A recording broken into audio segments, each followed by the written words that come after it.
Blessed and happy Friday to all of you, my dear friends, my dear brothers and sisters, my dear good people of God, faithful followers of the Daily Gospel Reflection with Father Jack. My dear kababayans, today is February 21st, 2025, and today is Friday, within the 6th week in Ordinary Time, Year C.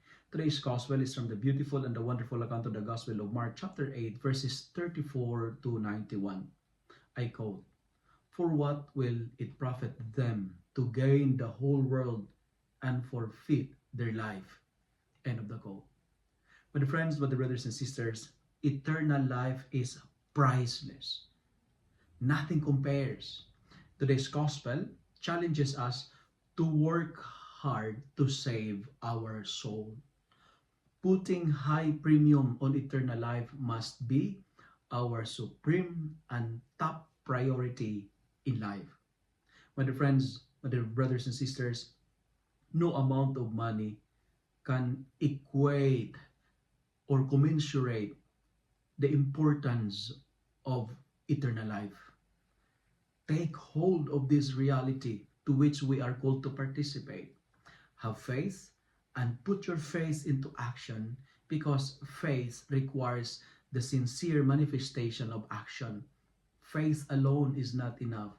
We need to accompany our faith with good works.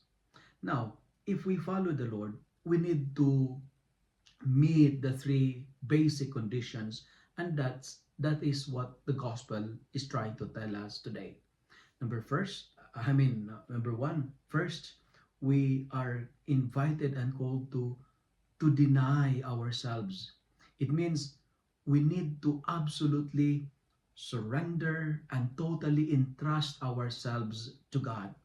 We are invited to forget ourselves and make Jesus our fundamental option. Ourselves, we are not the real Messiah. We're only creatures. And the friends, make yourself a second option before God. God first before anything else. In a modern world right now, you know, selfish has no room in God's kingdom, because the priority, it's not the self but God. That's why, as what I've told you, Christian life is not a self promotion but a self denial. Deny yourself. And second requirement to follow the Lord after we deny ourselves is we are asked to carry our cross. My dear friends, carry your cross. Do not choose your cross. Why? Because the cross is our glory. No cross, no crown. I always told you, and this is my reflection yesterday, that life without a cross is not a comfortable life, because our comfort is on the cross. The more crosses we have, the stronger we become. Do not abandon your cross. Do not neglect your cross. Do not choose your cross. Do not forget your cross, but carry your cross. The cross is not a burden, but a mark of blessing. The more crosses we have, the more we bless our life. When you carry your cross, never complain, because you are on your way towards your glory. When trouble of any kind comes your way, consider it as an opportunity for a greater joy. My dear friends, do not be allergic to the cross, because the cross is the presence of God. And finally, after you deny yourself, after you take up your cross, the third and final requirement is follow the Lord.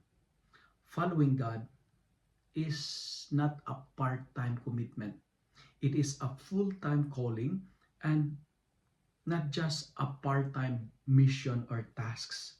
Follow the Lord, not the world. Follow the Creator, not the creatures. Follow the Lord, not the ideology and the empty promises of some political candidates. Happy are you if you follow the Lord. But the friends, follow the Lord because He is the only one who can save us. Jesus is the way, the truth, and the life. Our money cannot save us. Money is important, but it's not that matter most. Our fame, our connection cannot save us either. Only Jesus. And remember, the best things in life are not things. Because what the gospel says today, what profit is there for one to gain the whole world, but forfeit his life? My dear friends, my dear followers, my dear brothers and sisters, our greatest investment in life is saving our soul. That's why, as what I've told you in my opening statement, work hard to save your soul, because eternal life with Jesus is all that matter most at the end. Putting high premium on eternal life must be our top and supreme priority. If you love and like this reflection, kindly share it with your friends, share it with your family, make the Word of God viral so that many will be blessed.